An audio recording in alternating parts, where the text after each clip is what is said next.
اللهم صل على محمد وآل محمد۔ اعوذ باللہ من الشیطان الرجیم، بسم اللہ الرحمن الرحیم، اللہم صلی علی محمد وآل محمد وعجل فرجہم۔ ناظرین کرام، السلام علیکم ورحمۃ اللہ وبرکاتہ۔ حوزہ معصومہ قم نبا فاؤنڈیشن کی جانب سے منعقد کیے گئے نبا انٹرنیشنل کوئز کمپٹیشن میں آپ کا استقبال کرتے ہیں۔ میں ہوں آپ کا میزبان زرگام اعظمی، اور پھر تفسیر سورہ حجرات جو عنوان آپ کے ذہن میں بھی محفوظ ہوگا، کل اس پہ گفتگو ہوئی تھی، لہٰذا پھر آج گفتگو کرنے کے لیے ہمارے ساتھ اسٹوڈیو موجود ہیں حجت الاسلام والمسلمین عالی جناب مولانا سید وقار حیدر صاحب قبلہ، مدیر حوزہ معصومہ قم نبا فاؤنڈیشن۔ چلیے قبلہ کی خدمت چلتے ہیں۔ قبلہ السلام علیکم ورحمۃ اللہ وبرکاتہ۔ علیکم السلام ورحمۃ اللہ وبرکاتہ۔ سرکار، چونکہ تفسیر سورہ حجرات پہ گفتگو ہو رہی ہے اور نبا فاؤنڈیشن کی جانب سے پروگرام منعقد کیا جا رہا ہے، لہٰذا آج کا جو پہلا سوال ہے وہ یہ ہے کہ آیت نبا کسے کہتے ہیں اور اس کا پس منظر کیا ہے؟ جزاک اللہ۔ آیت نبا اس سورہ حجرات کی چھٹی آیت ہے کہ میں سب سے پہلے اس کی تلاوت اور ترجمہ ناظرین کی خدمت میں پیش کر دوں۔ بسم اللہ۔ بسم اللہ الرحمن الرحیم۔ یا ایھا الذین آمنوا ان جاءکم فاسق بنبأ فتبینوا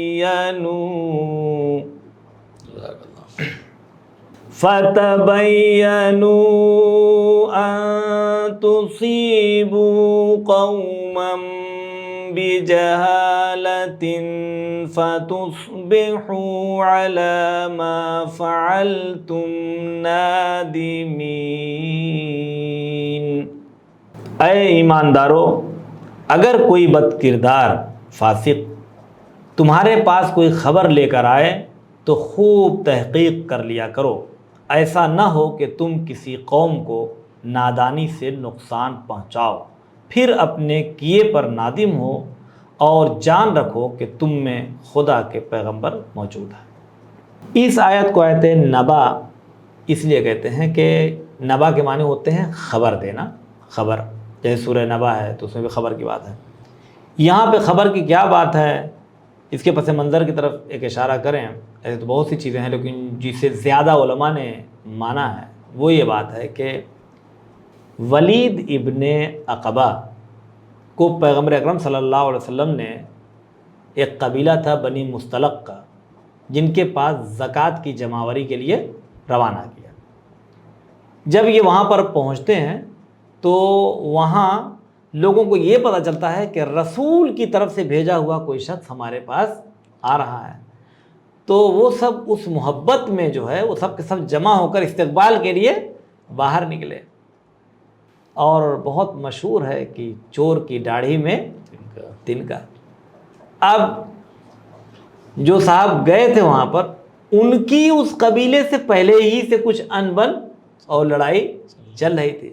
اب انہوں نے جو وہاں پر شور شرابہ دیکھا تو یہ سمجھا کہ لوگ ہمیں قتل کرنے کے لیے آ رہے ہیں، اور یہ وہاں سے بغیر کچھ پوچھے سمجھے جو الٹے پیر بھاگے ہیں، تو سیدھا جا کے رسول کے پاس رکے ہیں یہ، اور جاتے ہی رسول نے پوچھا کیا ہوا، کہا ارے حضور۔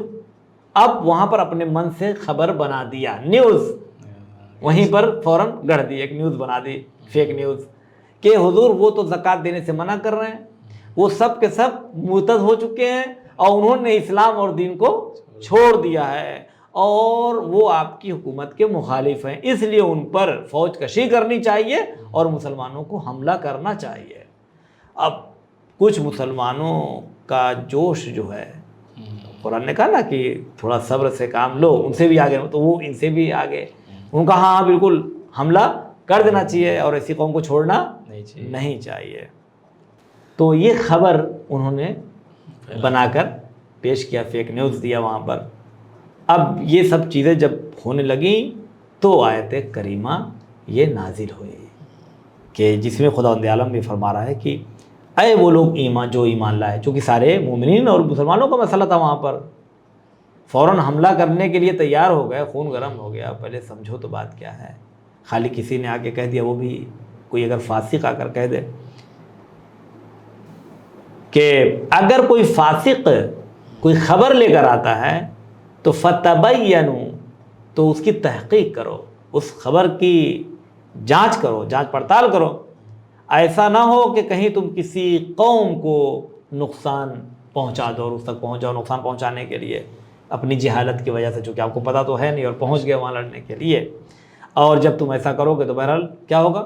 فَتُصْبِحُوا عَلَىٰ مَا فَعَلْتُمْ نَادِمِينَ، بعد میں تمہیں اس بات کی شرمندگی ہو. نبی کریم صلی اللہ علیہ وسلم نے کچھ لوگوں کو وہاں کے یعنی بلایا بھی تھا، اور بلانے کے بعد کہا کہ جو خبریں آئی ہے اگر یہ صحیح ہوئی تو پھر تمہاری خیر بھی نہیں ہے، ایسا نہیں ہونا چاہیے. ان لوگوں وہ لوگ پیر پکڑ کے کہا کہ یا رسول اللہ یہ کس نے خبر پھیلا دیا ہے، ایسا تو ہوا ہی نہیں ہے. پھر جب تحقیق کے لیے یہ آیت آئی نازل ہوئی تب رسول خدا صلی اللہ علیہ وسلم نے اپنے کچھ نمائندوں کو وہاں پر بھیجا بنی مصطلق کی طرف کہ جاؤ اور جا کر پتہ کر کے آؤ کہ ماجرا کیا ہے. دیکھیے علم غیب کا جاننا یا حقیقت کا جاننا وہ ایک الگ چیز ہے، لیکن سب کے لیے حجت قرار دینا ہے، سب کے سمجھ میں بات وہ آنی چاہیے، اس بات سے پردہ اٹھنا چاہیے. تو لوگ گئے اور جانے کے بعد جب وہاں گئے تو دیکھا کہ لوگ اسی ذوق و شوق کے ساتھ اذانیں بھی دے رہے ہیں، نمازیں بھی پڑھ رہے ہیں، شریعت کی پابندی بھی کر رہے ہیں. تو لا کر لوگوں نے بتایا کہ یا رسول اللہ ایسا ایسا ماجرا ہے کہ لوگ تو سارا کام انجام دے رہے، کوئی بھی وہاں نہ کوئی مرتد ہے، نہ کوئی کافر ہے، نہ کسی نے دین اسلام کو چھوڑا ہے، اور نہ کوئی حملہ کرنے کی آپ پر سوچ رہا ہے. تو ایسا تو وہاں پر کچھ ہے ہی نہیں.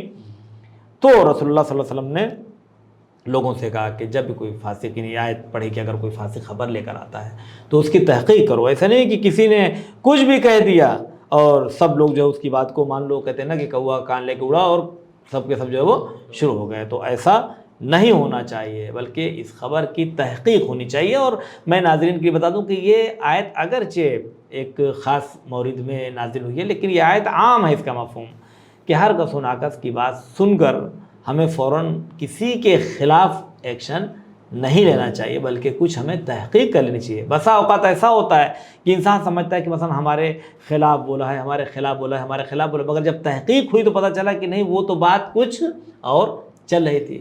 اور اسی بدگمانی میں بڑے بڑے ملکوں میں لڑائی ہو جاتی ہے، بڑے بڑے بادشاہوں میں قتل و غارت جو ہے وہ ہو چکا ہے.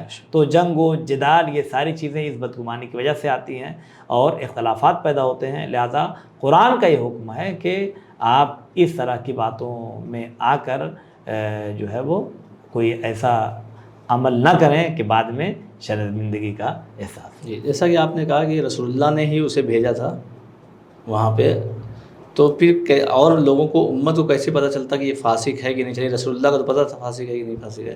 تو یہ لفظ فاسق جو آپ نے کہا کہ وہ فاسق تھا، فاسق کی باتوں پہ نہ جاؤ، تو فاسق کے معنی کیا ہے؟ تھوڑا سا ایکسپلین کریں اس کو. دیکھو کوئی اعتراض کر سکتا ہے کہ بھائی آپ نے فاسق کیسے کہہ دیا. جی. تھوڑی دیر کے لیے ہم کسی پچھلے عمل پر نہیں جاتے، جبکہ بہت سے اعمال ہیں. وہ جو آپ نے واقعہ سنا ہے حضرت عثمان کے زمانے میں، انہوں نے 2 رکعت کے بجائے جو 4 رکعت نماز پڑھائی تھی وہ یہی حضرت تھے. تو انہیں حضرت عثمان نے بے دخل ہٹا دیا تھا کچھ دن کے لیے، چونکہ جو ہے وہ غوغا مچ گیا کہ بھائی یہ کون سی نماز ہو گئی صبح کی 2 رکعت کے بجائے. اگر یہی صاحب تھے تو لیکن میں پچھلا کوئی کارنامہ وہ امت بھائی جائیں آپ لوگ دیکھیے تلاش کریے، وہ پچھلا کارنامہ میں کچھ نہیں کھولوں گا، میں تو صرف اسی ٹائم کی بات کر رہا ہوں. فاسق جو آپ نے کہا کہ فاسق کسے کہتے ہیں؟ فاسق جو کھلم کھلا گناہ کرے، اطاعت خدا سے سرپیچی کرے، عملاً نہ کسی واجب کو واجبات کو چھوڑتا رہے اور حرام پر عمل کرتا رہے. مان لیجیے وہ نہ نماز پڑھا ہے نہ روزہ رکھ رہا ہے علناً. ایک آدمی ہے جو روزہ نہیں رکھ رہا ہے لیکن کسی کو پتہ بھی نہیں کہ روزہ ہے یا نہیں، وہ جانے خدا جانے کیا مجبوری ہے کیا نہیں. لیکن ایک آدمی کھڑا ہو کے مثلاً کھا رہا ہے، پی رہا ہے، لوگوں کے درمیان ٹہلے نہیں، گویا اس نے عملی طور پر اپنے اسلام کا انکار، زبان سے ہوتا ہے کلمہ اور اقرار، لیکن عملاً اپنے مذہب کا ایک طریقے سے انکار ہی ہے عملی طور پر. تو انہوں نے کم سے کم جو سب کے سامنے آ کر جھوٹ بولا کہ کئی جھوٹ ہو گئے کہ سب مرتد ہو گئے ہیں، زکوٰۃ نہیں دے رہے ہیں، آپ پر حملہ کرنا، 3 جھوٹ بڑے بڑے وہیں پہ کھڑے کھڑے بالکل بول دیا، گناہ کبیرہ کو انجام دیا اور علناً بولا، سب کے سامنے بولا، تو وہیں پر خود فسق جو ہے وہ کیا ہو جاتا ہے، ثابت ہو جاتا ہے۔ اسی لیے یہ کہا گیا، جب یہ بات آ گئی ہے تو بتا دیا جائے کہ ناظرین کو بھی، کہ اگر کہا گیا کہ اپنے گناہ پر کسی کو گواہ نہ بناؤ۔ بہت سے لوگ گناہ کرتے ہیں اور شوخی میں پھر بیان بھی کر دیتے ہیں کہ بھئی ہم نے یہ کیا، ہم نے یہ کیا، یہ کیا۔ تو جو حرام کام بھی لوگ کرتے ہیں بہت سے، تو اس کو بھی بہت بڑی، جیسے کوئی ایک بہت بڑا کام کیا ہے، اسے اپنے دوستوں کے ساتھ بیان کرتے ہیں۔ اس کا نقصان کیا ہوگا؟ ایک تو یہ ہے کہ اس عذاب میں فرق ہے، چھپے ہوئے گناہ کے اور علنی گناہ کے عذاب میں بھی فرق ہے۔ جس نے چھپا کے گناہ کیا اس کا عذاب کچھ اور ہے، اور جس نے دکھا کے گناہ کیا اس کا عذاب بھی کچھ اور۔ اور اتنا ہی فرق ہے کہ جو چھپ کے برا کام کر رہا ہے، آپ اس کی برائی نہیں بیان کر سکتے۔ اگر کوئی چھپ کے کہیں پر کسی نے شراب پی لیا، مان لیجیے پی لیا، وہ جانے، اللہ جانے، آپ جانیے، ٹھیک ہے، یہ الگ بات ہے کہ کہیں پر مثلا شادی بیاہ کی کوئی ایسی بات ہے جہاں کسی کی لائف کا مسئلہ ہے، وہاں پہ آپ بتا سکتے ہیں۔ لیکن آپ ایسے شخص کی کہ جو چھپ کر کوئی برائی انجام دے رہا ہے، لوگوں کے درمیان جا کے غیبت نہیں کر سکتے۔ لیکن فاسق کی غیبت جائز ہے۔ کیوں غیبت جائز ہے؟ غیبت اس لیے منع کیا گیا ہے کہ جب کسی کی غیبت کی جاتی ہے تو اس کا احترام ختم ہو جاتا ہے، لوگوں کے دل سے اس کا احترام نکل جائے گا، بے احترامی ہو جائے گی اس کی۔ جو کہا گیا کہ مردہ بھائی کا گوشت کھانا، اس کا مطلب یہی ہے کہ وہ آپ اس کی روح کو جو ہے وہ نقصان پہنچا رہے ہیں۔ تو احترام کے لیے ہے یہ، لیکن جو کھلم کھلا سب کے سامنے گناہ کر رہا ہے تو وہ خود اپنا احترام نہیں کر رہا ہے۔ تو جو اپنے احترام کا پاس و لحاظ نہیں رکھے گا، شریعت بھی اس کے احترام کا پاس و لحاظ نہیں رکھتی ہے اور اس کی طرف توجہ نہیں دیتی ہے۔ تو اور دوسرا نقصان کیا ہے؟ دوسرا نقصان یہ ہے کہ کچھ اسٹوڈنٹس ایسے ہوتے ہیں کہ چونکہ ہم لوگ کا تو تعلیم و تعلم کا سلسلہ ہے، ہوتا ہے معصوم خوب میں، آپ جانتے ہیں کہ لگاتار جو ہے وہ خواتین کے لیے اور بچوں کے لیے classes online offline ہر طرح کی جاری و ساری رہتی ہیں۔ تو کچھ بچے ایسے ہوتے ہیں کہ جنہوں نے سال بھر محنت کیا ہے، پیپر لکھتے ٹائم، اور ٹیچر کو پتہ ہے کہ مثلا یہ بچہ بہت ہی اچھا پڑھنے میں ہے، سب کچھ صحیح ہے، اب وہ کہیں اس کی نوک پلک جو ہے وہ گڑبڑ ہو گئی لکھنے میں کہیں، تو ٹیچر یہ سمجھ رہا کہ یہ محنت بہت محنتی ہے لیکن ذرا سی لغزش کی وجہ سے اس کا نمبر کم ہو رہا ہے، تو اس نے کیا کیا مثلا کہ وہ کا کو کی بنا دیا، کی کو کے کر کے اس کی بات کو صحیح کر کے نمبر دے دیا۔ لیکن بعد میں پوچھتا ہے کہ تم نے بتایا تو نہیں نا کسی کو؟ میں نے جواب میں مثلا، اگر اس نے سب بتا دیا ہے کہ میں نے کیا کیا غلطیاں کیا ہے، تو اب اگر ٹیچر اس پہ رحمت کچھ کرنا بھی چاہے گا تو کر نہیں سکتا ہے۔ اب قیامت کے دن تو کیا عالم ہوگا، گناہ پہ گناہ، گناہ پہ گناہ، گناہ پہ گناہ، کچھ لوگوں کی بخشش بھی ہو رہی ہوگی۔ ایسے گناہوں کا بخشوانا بھی تو بڑا مشکل ہے، کیونکہ اگر انسان کا صرف خدا سے رابطہ ہے، اپنے اور خدا کے درمیان، تو وہ تو بوری کا بوری معاف کرنے والا ہے۔ اندر اندر کیا ہے؟ یہاں تک ہے کہ جو برائیاں ہیں وہ اللہ اچھائیوں میں بھی کچھ اعمال کی وجہ سے بدل دے گا، کہ بھرا تھا مٹی کوئلہ اور جو ڈالا گیا تو سونا اور چاندی بھی وہاں نکل سکتا ہے، لیکن تب نکلے گا نا جب آپ نے لوگوں کو نہ بتایا ہو کہ ہم نے بورے میں کیا بھرا ہے، اور جب سب کو بتا رکھا ہے کہ ہم نے اس میں بھرا کیا ہے، تو اللہ اس میں کیسے سونا چاندی نکالے گا۔ تو اس لیے اپنے گناہوں کو لوگوں کے سامنے پیش نہ کریں کہ محشر کے دن بخشش اور شفاعت میں آسانی ہو جائے، ورنہ سارے گناہ کہیں گے کیا ہے، ارے اس نے تو ہم سے خود کہا ہے کہ اس نے، تو اس کو کیسے جنت میں آپ بھیج رہے ہیں؟ تو اس لیے شفاعت میں آسانی ہونے کے لیے بھی بہتر ہے کہ انسان جو کھلا کھلا گناہ نہ کرے۔ بے شک، جزاک اللہ۔ قبلہ یہ بتایا کہ یہ آیت نبا سے مجتہد اگر کوئی فتویٰ دینا چاہتا ہے تو اس آیت نبا سے کیا فائدہ اٹھا سکتا ہے؟ جزاک اللہ۔ دیکھیے، چونکہ بات تو یہ بہت بڑی ہے، علم اصول کے اندر یہ ساری چیزیں بیان ہوئی ہیں، اس کا استدلال بیان کیا گیا ہے، ہم سے بہت مختصر جو ہے وہ بیان کریں گے کہ جو حدیثیں پیغمبر اکرم صلی اللہ علیہ وسلم سے یا معصومین علیہ السلام سے وارد ہوئیں، یہ تو ضروری نہیں ہے نا کہ ہر حدیث کو دو دو عادل بیان کریں، 2 عادل، 4 عادل، 10 عادل، 20 عادل بیان کریں۔ اور ہو سکتا ہے کہ بہت سی چیزیں ایک آدمی گیا پوچھ کے اور آ کے وہ اپنی قوم اور قبیلے کو بتا رہا ہے کہ ہم گئے تھے رسول اللہ سے، ہم نے ملاقات کی تو انہوں نے ہم سے یہ فرمایا، تو کوئی کہ بھائی تم تو ایک آدمی ہو، تمہاری بات کو ہم کیسے مانیں؟ اب ہم لوگ جائیں گے تحقیق کریں گے، جو سجو کریں گے تو پھر ہم مانیں گے، تو یا تو کم سے کم 2 عادل ہو۔ تو ہم ایک عادل کی بات کو حجت مان سکتے ہیں یا نہیں مان سکتے، اس کی روایت پر بھروسہ کر سکتے ہیں یا نہیں کر سکتے۔ تو مجتہد کو اگر کوئی ایسی روایت نظر آتی ہے کہ جس کو بیان کرنے والا ایک عادل شخص ہے، تو آیا وہ اس کی اور جستجو اور تلاش کرے، اس پر عمل نہ کرے، ٹھہرا رہ جائے، کیا کرے کیا نہ کرے، تو وہاں پر اس آیت سے ایک فائدہ اٹھایا جاتا ہے۔ پہلے اس کی ایک مثال دیتے ہیں، تب یہ بات تھوڑا اور واضح ہو جائے گی۔ جیسے ہم اپنے ناظرین سے یہ کہیں کہ اگر آپ ہمارے یہاں تشریف لائیں گے تو آپ کو بریانی کھلائیں گے، اگر آپ ہمارے یہاں تشریف لائیں گے تو آپ کو بریانی کھلائیں گے، تو اس کو کہتے ہیں منطوق، یعنی جو بولا گیا ہے۔ لیکن اس کا ایک مفہوم بھی نکلتا ہے، ایک الگ معنی بھی نکلتا ہے۔ وہ یہ نکلتا ہے کہ جب ہم یہ کہتے ہیں کہ اگر آپ آئیں گے تو بریانی کھلائیں گے، یعنی اگر آپ نہیں آئیں گے تو بریانی نہیں کھلائیں گے، اگر نہیں آئیں گے تو بریانی نہیں کھلائیں گے۔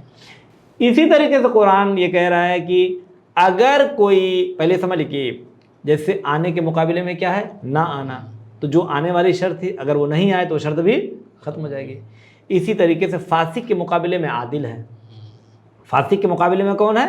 عادل ہے۔ قرآن کہہ رہا ہے کہ اگر کوئی فاسق تمہارے پاس خبر لائے تو تحقیق کرنا، یعنی اگر فاسق خبر نہ لائے تو تحقیق کرنے کی ضرورت نہیں، عمل کر سکتے ہو۔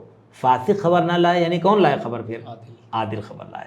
یعنی اگر کوئی عادل خبر لے کر آتا ہے تو اس میں بہت جستجو اور تحقیق کرنے کی ضرورت نہیں ہے، آپ کو تحقیق جو کرنا اس شخص پر کرنا ہے۔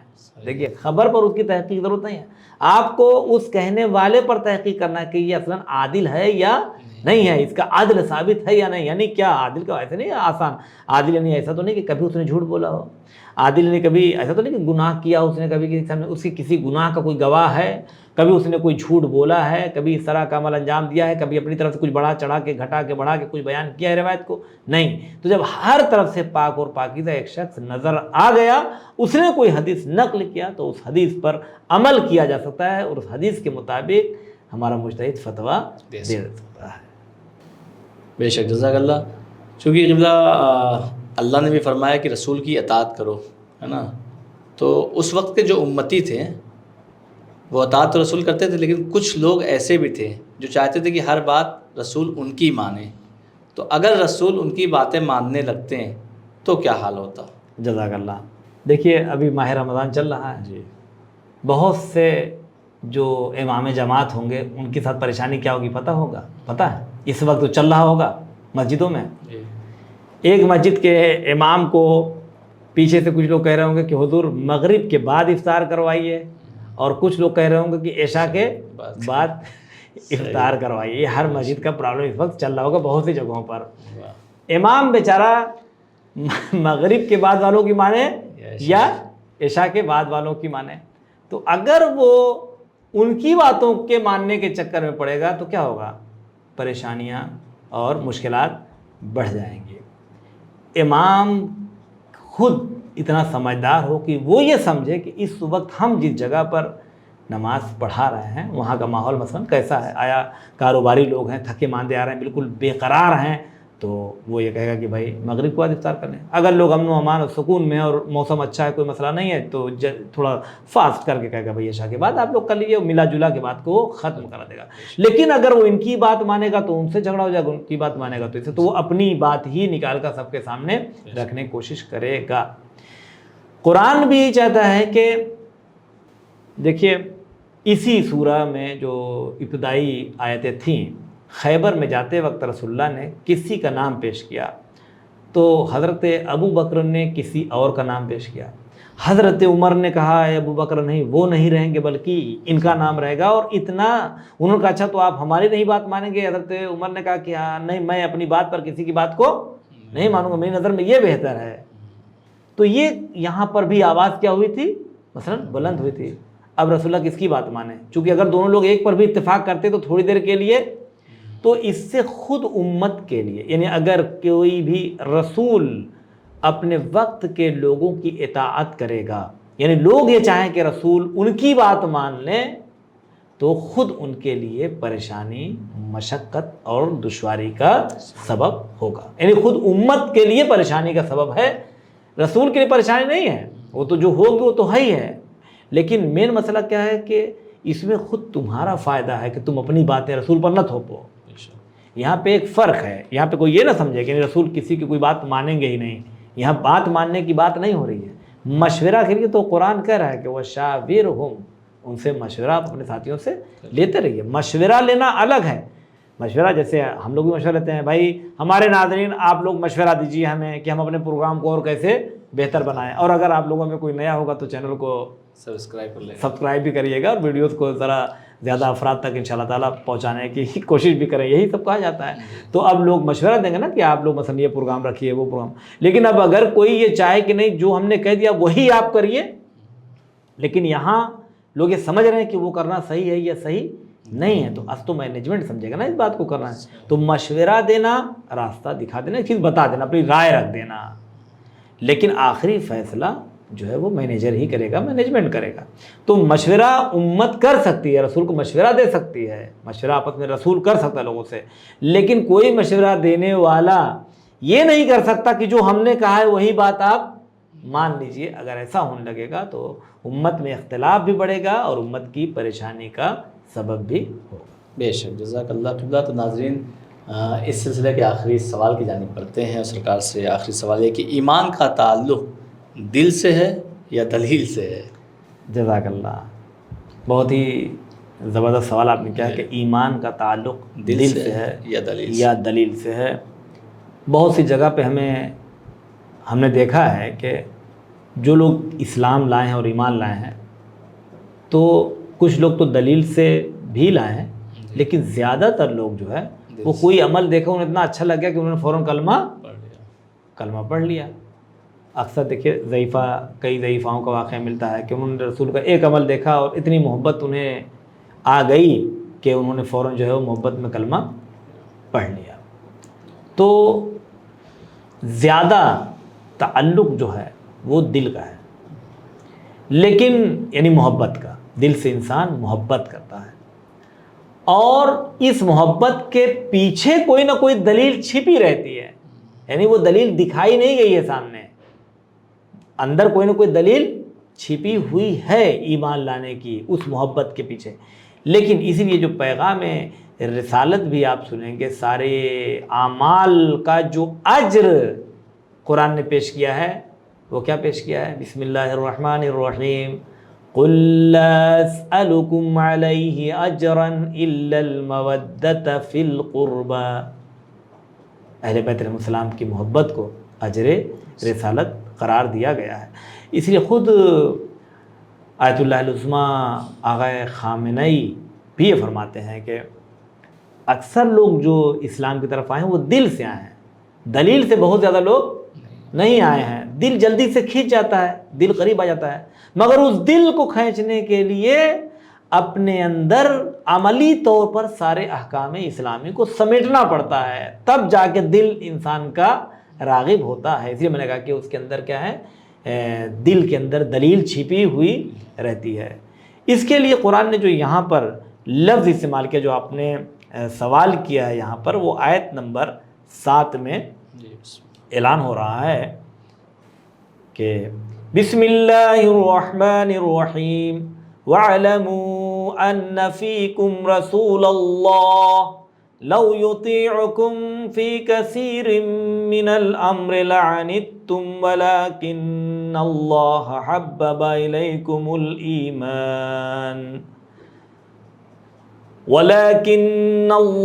حَبَّبَ إِلَيْكُمُ الْإِيمَانَ وَزَيَّنَهُ فِي قُلُوبِكُمْ وَكَرَّهَ إِلَيْكُمُ الْكُفْرَ وَالْفُسُوقَ وَالْعِصْيَانَ أُولَئِكَ هُمُ الرَّاشِدُونَ. جان لو کہ تم میں اللہ کا رسول موجود ہے, اگر وہ بہت سی چیزوں میں تمہاری اطاعت کرے گا تو تم زحمت اور مشکل میں پڑ جاؤ گے, لیکن اللہ نے ایمان کی محبت تمہیں دے دی ہے اور تمہارے دلوں کی زینت قرار دے دیا ہے, اور کفر اور نفاق سے تمہارے دلوں کو کراہت عطا کیا ہے, یعنی دوری رکھا ہے, اور یہی لوگ خدا کے فضل و احسان سے راہ ہدایت پر ہیں. دیکھیں یہاں پر قرآن نے بھی کیا لفظ دیا کہ ایمان کی محبت اللہ نے عطا کیا ہے. دین اسلام میں اور باقی ادیان میں ایک فرق یہ بھی ہے، صرف اللہ کا ماننا، ایک وجود خالق کا اقرار، یہ کافی نہیں ہے ہمارے یہاں۔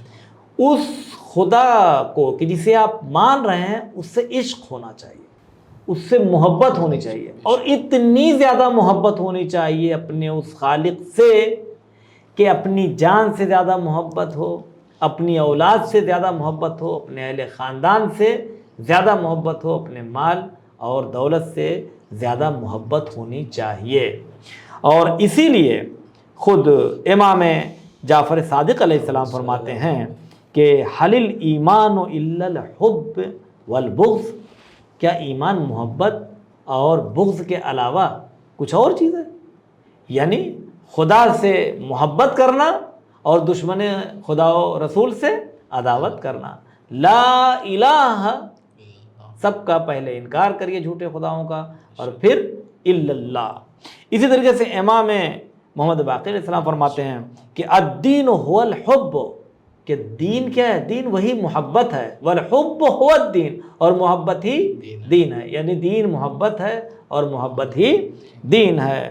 اور یہ جو آیت ہے اس بات کی طرف بھی اشارہ کر رہی ہے کہ انسان کی جو فطرت ہے، فطرت بشر ہے، فطرت بشر اگر صاف ستھری ہے، اس پہ کوئی داغ دھبا نہیں لگا ہے، تو وہ ایمان کو ہی پسند کرتی ہے، وہ توحید کو ہی پسند کرتی ہے، وہ اچھی چیزوں کو ہی پسند کرتی ہے فطرت۔ اور یعنی خدا نے ایسا بنایا ہے کہ نا حببا، محبوب قرار دیا ایمان کو تمہارے دلوں کے لیے۔ اور فطرت اللہ نے ایسی بنائی انسان کی کہ وہ گناہوں کو اور برائیوں کو برا سمجھے اور ان سے دوری اختیار کرے۔ اب کوئی جب اپنی فطرت کو پلٹ دیتا ہے یا اسے آلودہ کر لیتا ہے تو اب وہ دھیرے دھیرے الٹا ہونے لگتا ہے، اسے ایمان برا لگنے لگتا ہے اور برائیاں اچھی لگنے لگتی ہیں، ورنہ جب حقیقت میں جائیں گے تو چور کو بھی چوری اچھی نہیں لگتی ہے۔ بے شک، جزاک اللہ، بہت بہت شکریہ قبلہ۔